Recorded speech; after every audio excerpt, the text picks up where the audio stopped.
people will say, like, I, like, love this food that they're eating, but they won't say I love you to a person. I'm like, you love food more than you love a person?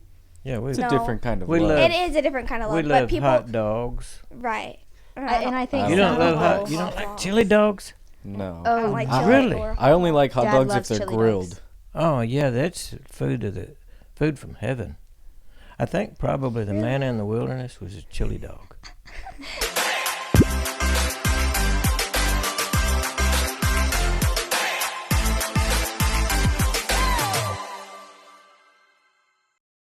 When do we start?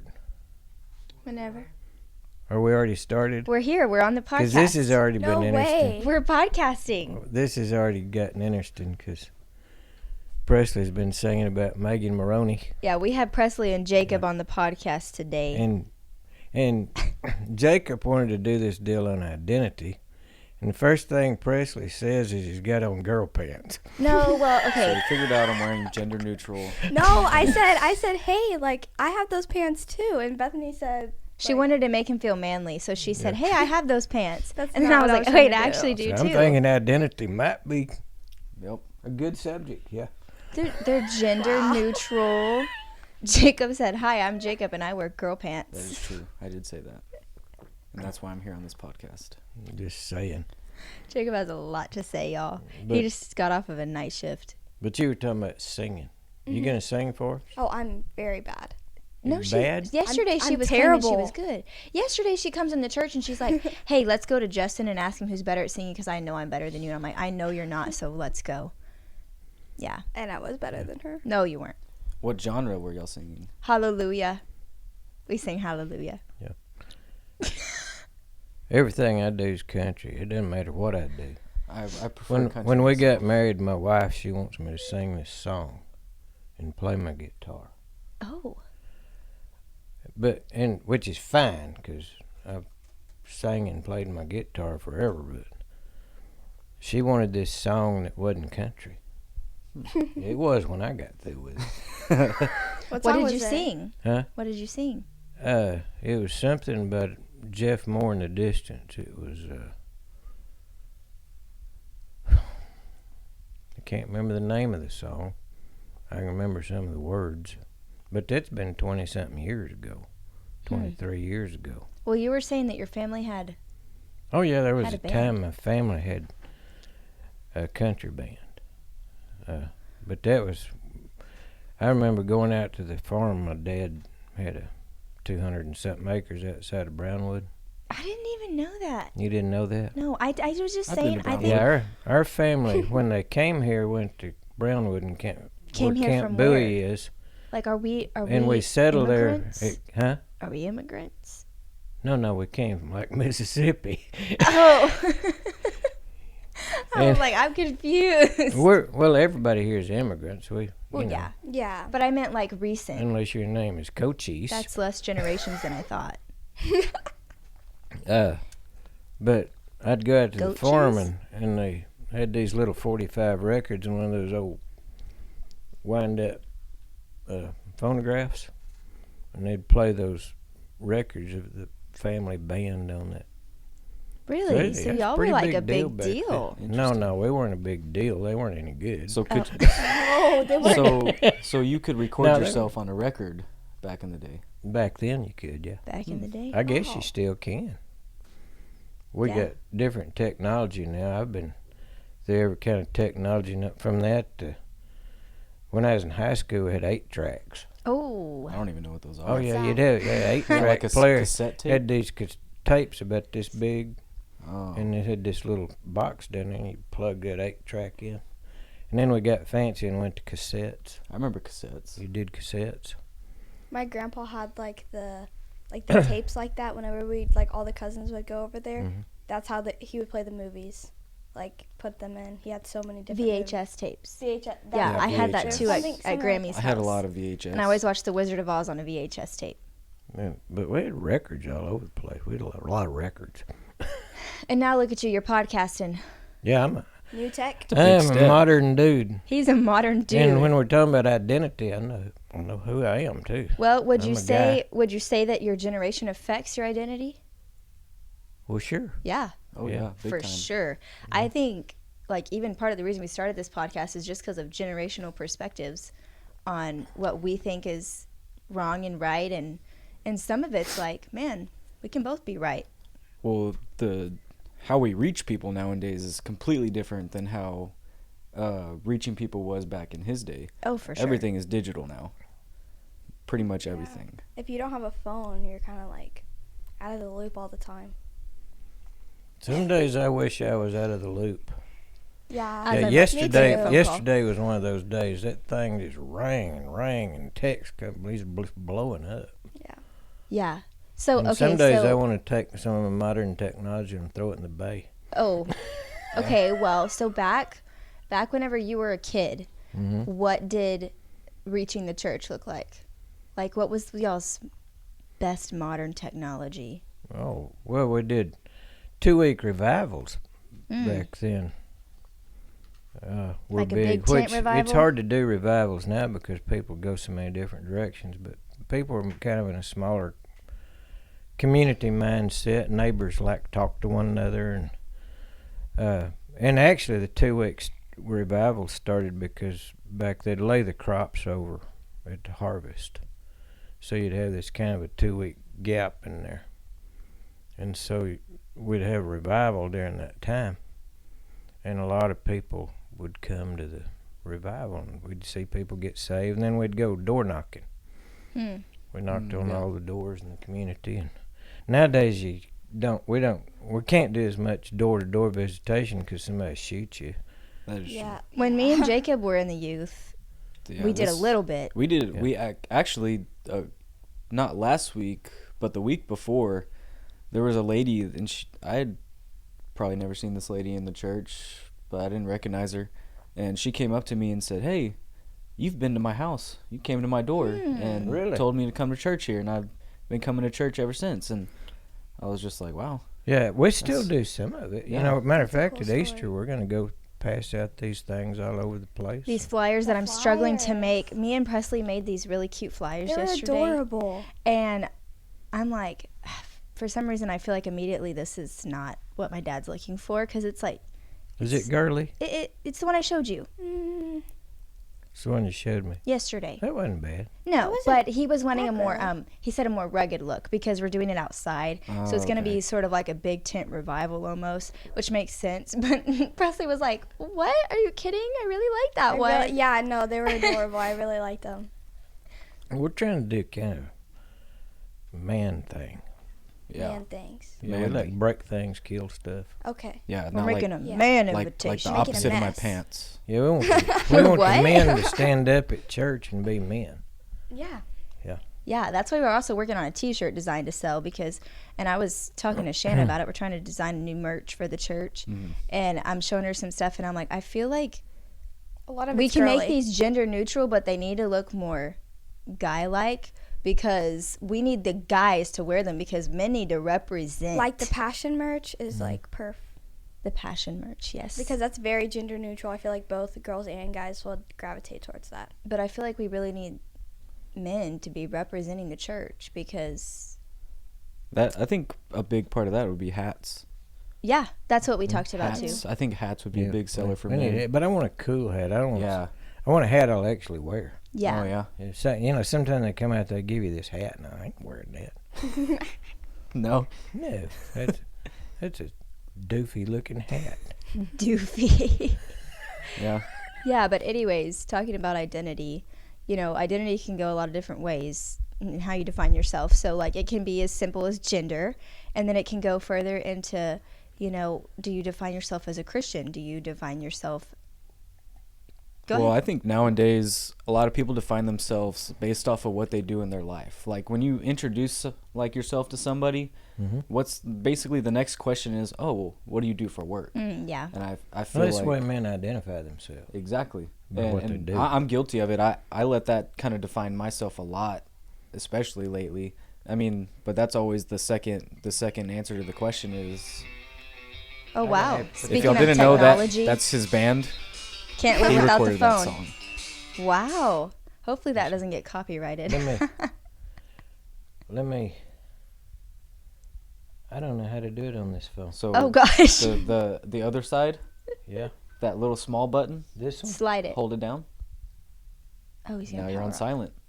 Really? Yeah.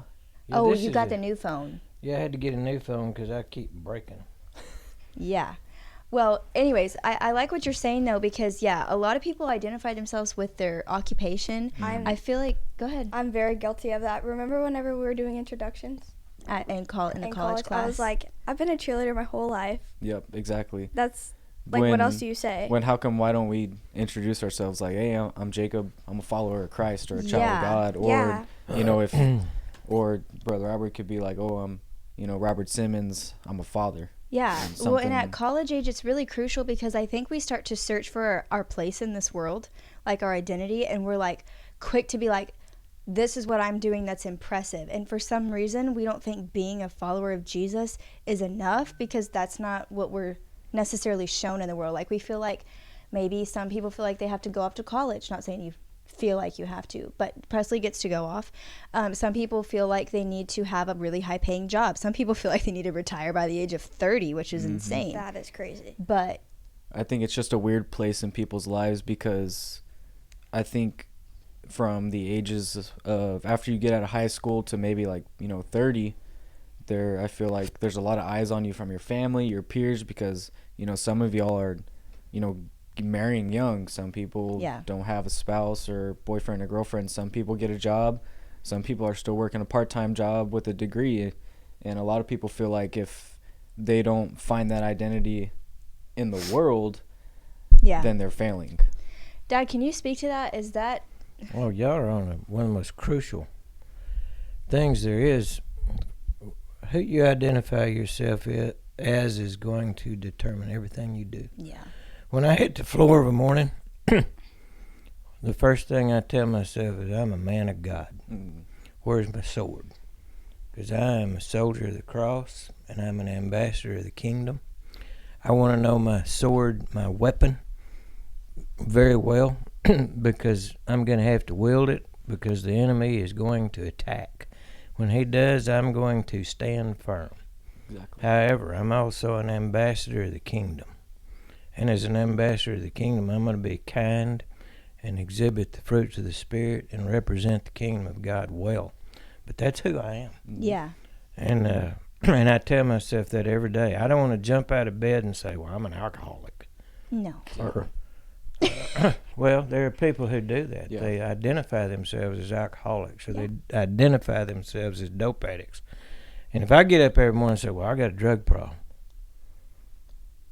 well, I've identified myself Exactly. immediately. Or I'm anxious. And I think And we got a lot of Christians that need to jump. I mean, before you get out of that bed, you need to say, I am a man of God or I'm a woman of God, and I'm going to represent the kingdom. exactly because you're fighting a today. battle. And I think right now, especially, Satan is attacking that identity because you're right. However we identify ourselves, everything else in life falls into place. And once you decide what you're going to stand on, you need to stick to it. You need to decide what your goal is. Do I care more about being the most popular, whatever? Do I care about making the most money? Do I care about having the most stats in my sport or whatever? Decide right now what matters to you most. Because if it's not Jesus, you might want to rethink.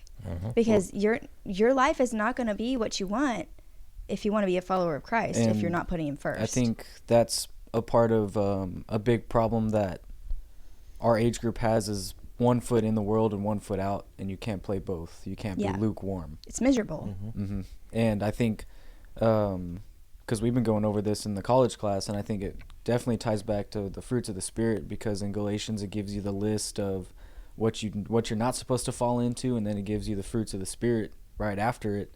And I think What are the fruits of the Spirit? love, joy, peace, patience, kindness, goodness, faithfulness, gentleness, and self-control. He Forget almost sang such it. things. There is no law. Exactly.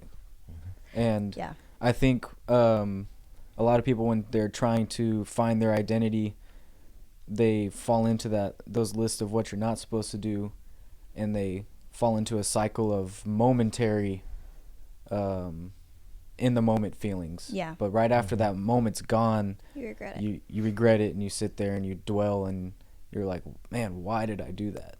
But also, I think people are so confused. Like, when you talk about identity, like, people who don't know Christ, they're just, like, off the deep end sometimes. And it's just, like, it's very, like... And how do you help them? I don't know. Yeah, that's what I'm saying. It's hard because people who choose not to believe in Christ and are having these identity issues, there's nothing really we can do to help you besides tell you that you need Jesus. I think you start by loving them where they're at. For sure. Yeah. That's where the fruit of the Spirit come in on our part. Mm-hmm. And last time we were talking about being judgmental. I pray every day the Lord put a guard over my mouth. Yeah. Because what I say, there's life and death in the power of the tongue. Mm-hmm. Mm-hmm. But for instance, the other day me and your mom stopped to get a taco at the Laredo Taco. That place is good. Yeah, well, we like their tacos. Cinnamon Me too. stripes. And I live right But there by was it. this Yeah, it's little in old girl Stripes. waiting on us, and I thought, she's very pleasant. And so I told her, Yeah. I said, you're a very pleasant person. And she turned on like a light bulb. Mm-hmm. And then I noticed later on, you know how you go out there and you wait on your taco. She's throwing everybody's taco up there and calling their name. When she got ours done, she walked them around. Oh. Oh, how sweet. Well, it told me a kind word, just a kind word. And to me, that represents the kingdom well. Oh, yeah. And it tells people who you are, that you're not. You need to help. You need to speak life into people. Encourage. You do. I've Help noticed them that, with their identity. Yeah. I've noticed that a lot of times, like, a lot of people will think things about someone like, oh, they're really positive, they're really pleasant to be around, but they won't tell you because they're like, oh, you know. But they don't always know, and sometimes it's nice for affirmation. But I like what you said about, Jacob, falling into those patterns sometimes, and then you can be like in a moment of weakness and then you regret it after. Mm-hmm. I was saying Sunday that I feel like one of Satan's biggest tools is discouragement, because when we fall into something, maybe you haven't done it for a while, you had a sin pattern, stayed away from it for a year, fall into it, and then Satan uses it to be like, yep, that's who you are. You're never escaping. And You can never change. Yeah, so you had to combat that with the sword, like you're saying, sword of the Spirit, like with truth, because how you identify yourself, if you be like, yeah, you're right, you're going to do it all the more. You're going to fall right back into it double time. I think it's so important that the minute you get up, you kind of say the words, or at least in your mind, I'm a man of God, or I'm a woman of God. And that's the way I start my day. Because now then I know that Satan, whatever he does, I'm in the fight. And I really look at a lot of it like I'm a warrior. Mm-hmm. As a man. And he says, put on the full armor of God, and when you do, stand firm. Don't back up. Don't run. Be who you are in Jesus Christ, because the world's coming. Mm-hmm. Oh, yeah. With all of its temptations and its junk that kills. And I don't want that in me, and I don't want my family. And I think if you, like, as a believer, if you truly don't know who God is calling you to be and what you are in God's eyes and who you are in God's eyes, I think that if you don't know that truth, then it's easy to be discouraged when, like how Bethany says, the discouragement is the biggest part, because he wants you completely separated from God. Mm-hmm. And once he gets you there, it's his game. And a lot of times it's all in the head. It's all in your own head, because sometimes you are a child of God, you're precious, and you are valued. But when you have that reoccurring thought of, or whatever your sin was, you always try to get reconnected back to the fruits of the Spirit, because those are going to be your everlasting feelings through Christ. They don't go away. Yeah. Also, when you don't know your identity, I feel like you try to surround yourself with people and you just become them. Yeah. Like, you are who you hang out with. And if you don't know yourself, if you don't know your identity, you want to copy someone else, and that's not good. If you can't stand for something, you fall for anything. Right. Yeah. So like Aaron Burr. you'll Be not conformed to this world, but be transformed by the renewing of your And mind. bad Yeah. company corrupts good morals. Yeah. Yeah. And Satan loves for us to be lukewarm.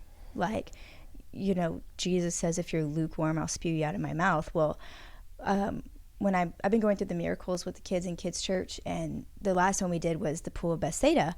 Well, I was reading more about that pool and how it would have either been really cold or really hot, because lukewarm, even back in the day, the custom, like, it's interesting that Jesus uses that terminology, because back in the day, anything lukewarm was considered unclean. It was like literally stagnant water. You either wanted it to be really cold or really hot. And so I just think that even that word lukewarm is very specific. Like, you need to decide, because being stagnant is going to get you nowhere. You're only making room for all this to grow and develop in a way that you shouldn't go. Satan loves to get people to be lukewarm. That's a miserable place to be. That's a terrible place to be.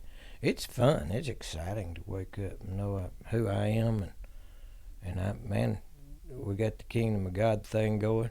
Yeah. And I don't wonder about, they bring up all these issues. I'm not wondering what I think about those things. I know what the Word says. Yeah. And if you don't learn to use that sword, Exactly. If you don't train, you bet. like if you want to be strong, you don't work out, then you're not doing yourself any good. You got to train with that sword to where you're not even thinking about it anymore. It's just natural. Mm-hmm. Yeah. Yeah, I agree. I think also whenever you are a Christian and you have that genuine conviction, and then you allow yourself to fall into the patterns of the world because you care to identify yourself with what the world says, success or follow your feelings or whatever.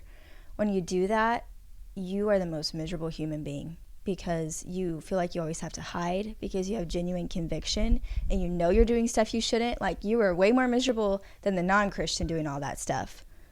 And then you feel the need to almost hide, which is even worse. Satan wants you to hide. Live a double life. Yeah, Satan wants, exhausting. and that's what Satan wants you to do. He wants you to live that life in secrecy and feel like you can't talk to anybody, because he wants you to keep doing it.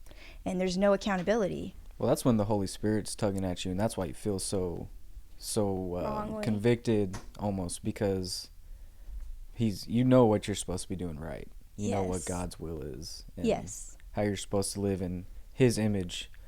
Because when you do live that double life as a Christian, you're portraying yourself to non-believers like, oh, well, if he's calling himself a Christian, he's out here drinking, partying, whatever the sin may be, oh, then we can do that too. And it's putting a bad image on how you're supposed to live for Christ. Yeah, you're not only conforming your own identity, but you're like, what's the word I'm looking for?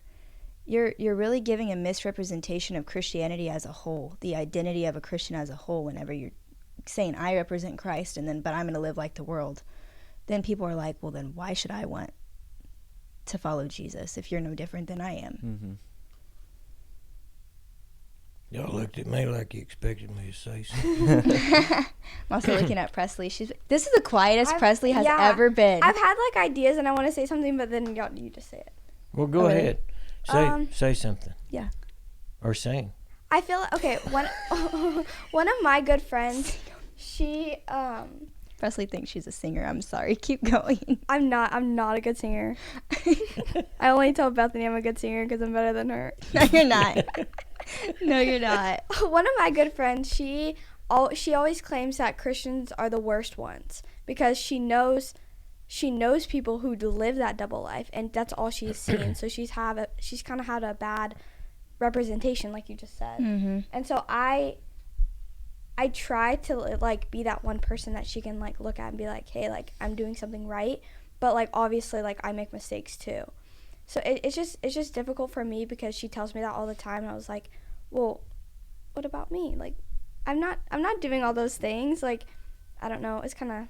It's hard. Yeah. Well, there's a lot of people that say they're Christians that aren't.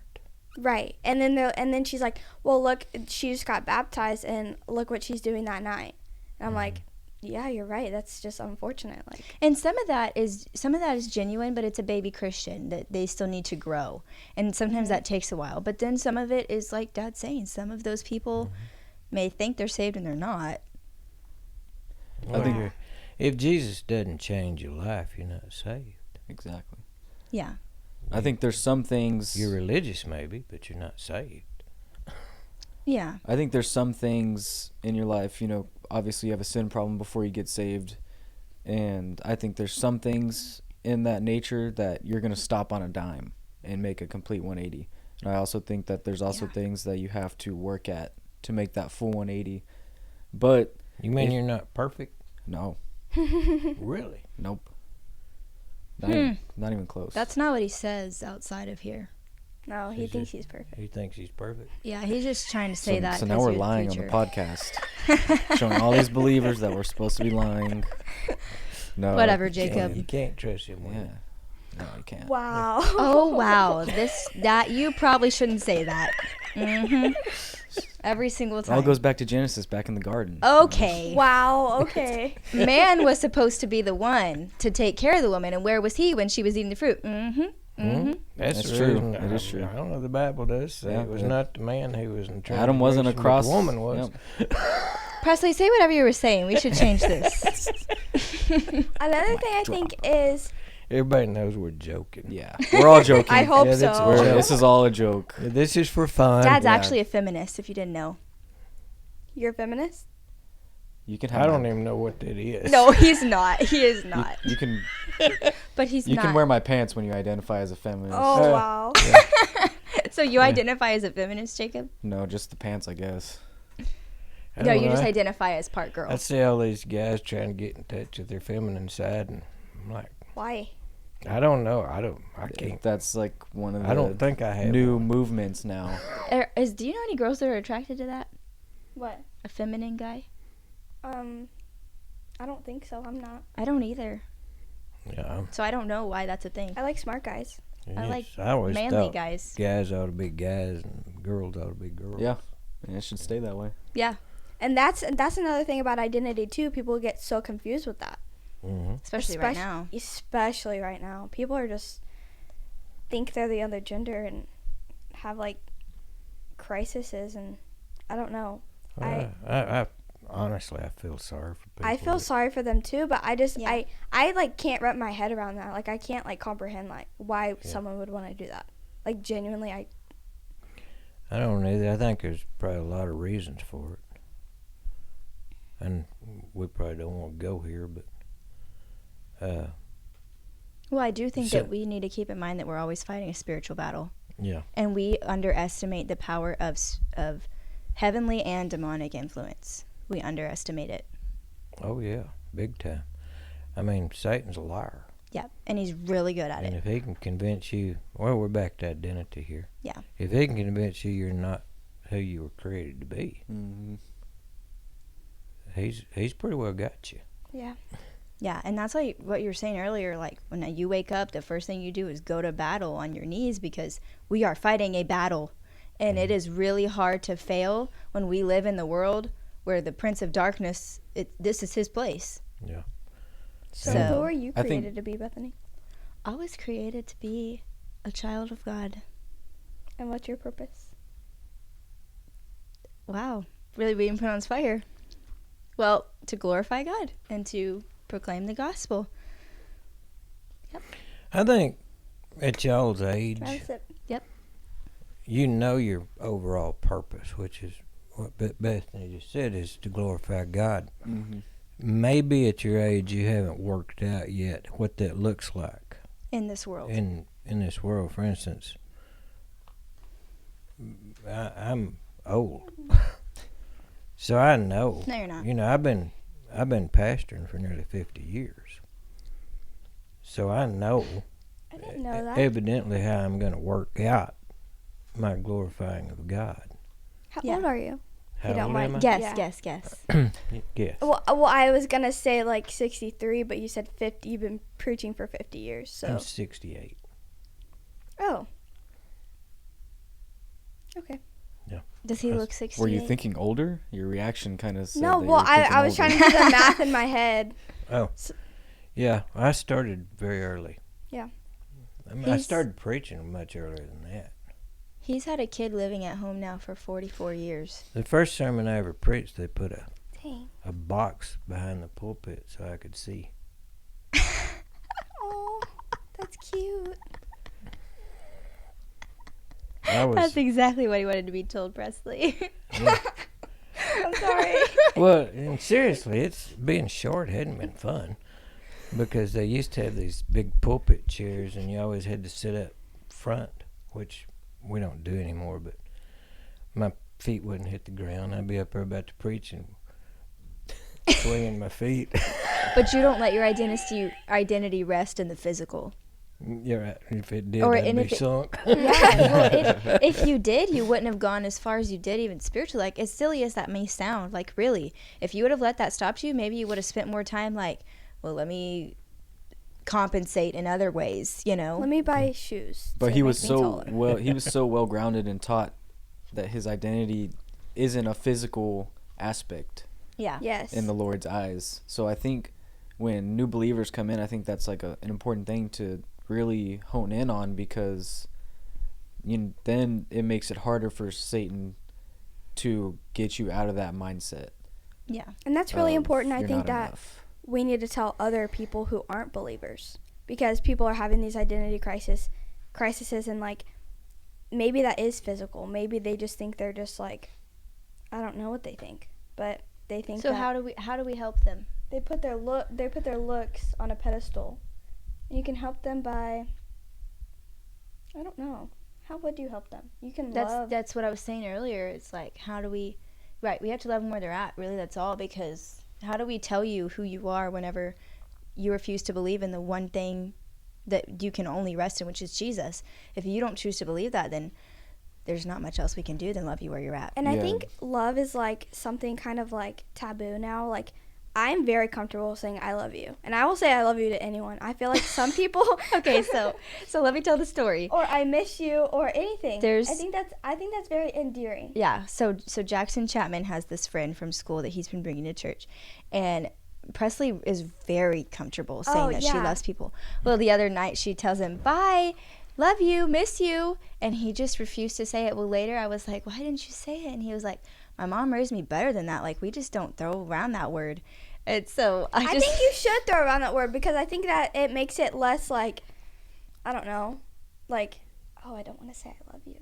Like, I don't know. Well, love has a lot of connotations in our world. Yeah, I think we should. You need to love everybody. Biblically, the word love, in English, we use love for so many things. Yeah.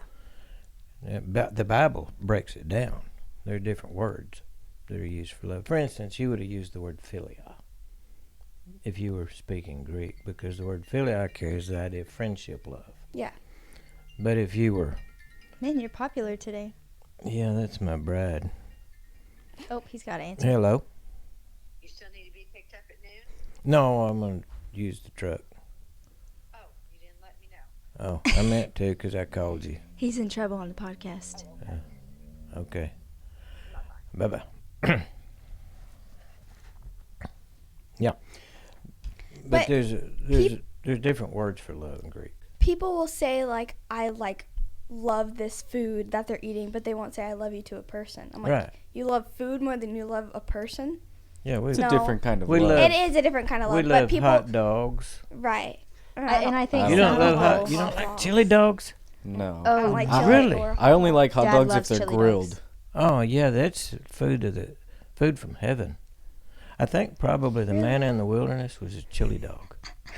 the manna and quail. But They was made it, chili but dogs was out it of it. grilled? Was the hot dog grilled? Yes. Okay, see, if it's grilled, it's fine. Had but if those it's, little grill If marks it's on boiled, it. Yeah. gross. Mhm. But if it's boiled, it's gross. Oh yeah, you don't boil meat. No, it's gross. Even in the Bible, boiled God said when chicken you bring a yesterday? sacrifice, don't boil it. Burn it. Yeah, he said You he don't- said barbecue it. Yeah. You don't like boiled chicken? Not really. I don't like anything really boiled, Oh, meat-wise. I just meal prep last night and I boiled my chicken. You boiled your chicken? Yes. Well, I don't Live. like chicken boiled, roasted. I don't like chicken really. You- Really? He doesn't like chicken. And That's all I did eat. you know he doesn't like broccoli? I have broccoli in my lunch right now. I want red meat. Red meat. Anyways, any other concluding thoughts? Don't forget to ring the bell. Hit the bell. Oh, subscribe and comment that down like below. button. Like and subscribe. Hit the bell. Leave a comment if you want some of us to come back. Thank you to yes. Caleb in the back. Oh yeah. Oh, Give yes. him some love. our Shout tech outs. man. Love. I love you. I love y'all. Yes. Miss you. Oh, Presley loves you. She's never met you, but she loves you. Philia. Anyways, we hope y'all have a great week. Make sure to go out to love God and love people. others. Others. Let's try it again. Okay. Love God and And love love others. Bye.